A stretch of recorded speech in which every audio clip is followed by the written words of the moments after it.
cameras are complicated, I was frustrated with my first DSLR. I couldn't capture what I saw through my viewfinder. It took some time of trial and error to improve my photography. When I managed to work it all out, I started taking some pretty spectacular images.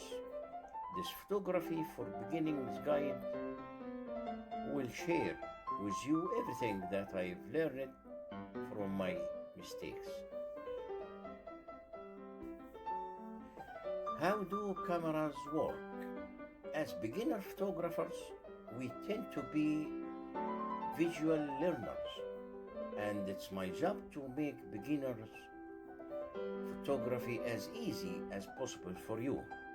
So I thought to myself, what better way to help beginner photographers learn how to use their cameras than by creating an infographic? And that's exactly what I did. I collaborate with an illustrator friend of mine, and together we made those images. The following are something that will make understanding exposure and how cameras work a whole lot easier. Check out what we came up with below. Exposure. For those beginning photography, exposure key to capturing a great image. Learning how exposure works will help you to take control of your camera and take better photos. Shutter speed, aperture, and ISO are the elements that combine to create an exposure. As you will soon learn, these elements have an effect on more than the exposure. They also cause alternations in depth of field, motion blur, and digital noise. Once you understand how each one works, you can start diving into manual mode. This is where you take control back from your camera. The exposure triangle is a great way to remember the three settings. When combined, they control the amount of light captured from the given scenes.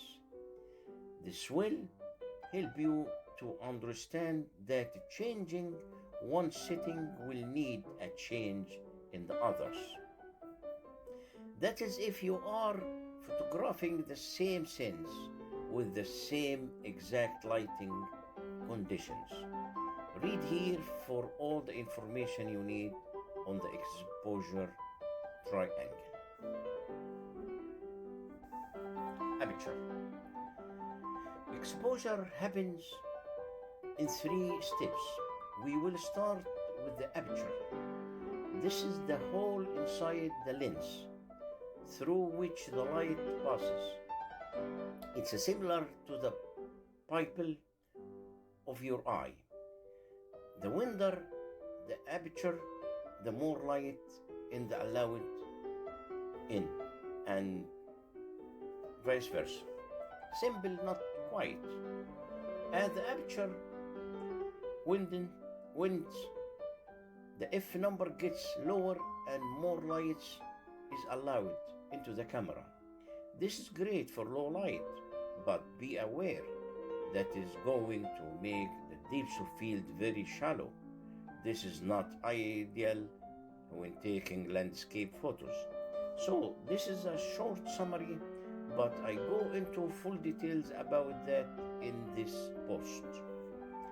The aperture is the preferred setting to set first, as it directly influences how much of your sense is in focus.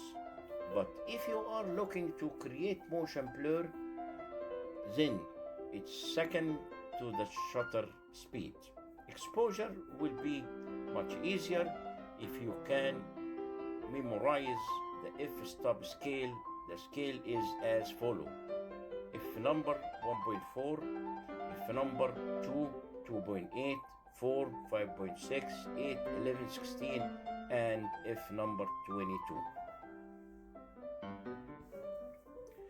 Shutter speed. Once light has passed through the aperture of the lens, it reaches the shutter. Now, we need to decide how much of that light you're going to allow into the camera.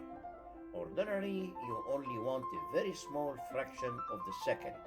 For example, 1 by 250 to prevent motion blur. However, different shutter speeds complement different situations. Anything from really fast 1 by 4000 for sports photography to really slow 30 seconds. For night photography, it all depends on what you are shooting and how much light you have available to you. Knowing how your shutter speed works is a key element in the basics of photography.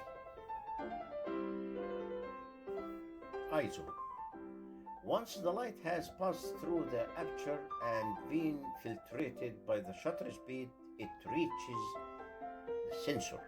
This is where we decide how to set the ISO. As you turn the ISO number up, you increase the brightness, but at the same time, the image quality decreases. There will be more digital noise or grain. So you have to decide upon your priorities in times of exposure versus the gain. For example, I would reduce the image quality if it meant that I could prevent motion blur in my photo. There is no possible way to fix that in post-production, yet at least. Exposure summary. Once you have understand the aperture, shutter speed, and ISO, you need to learn how each of these elements of exposure work together. For all those basics of photography, exposure is the most important.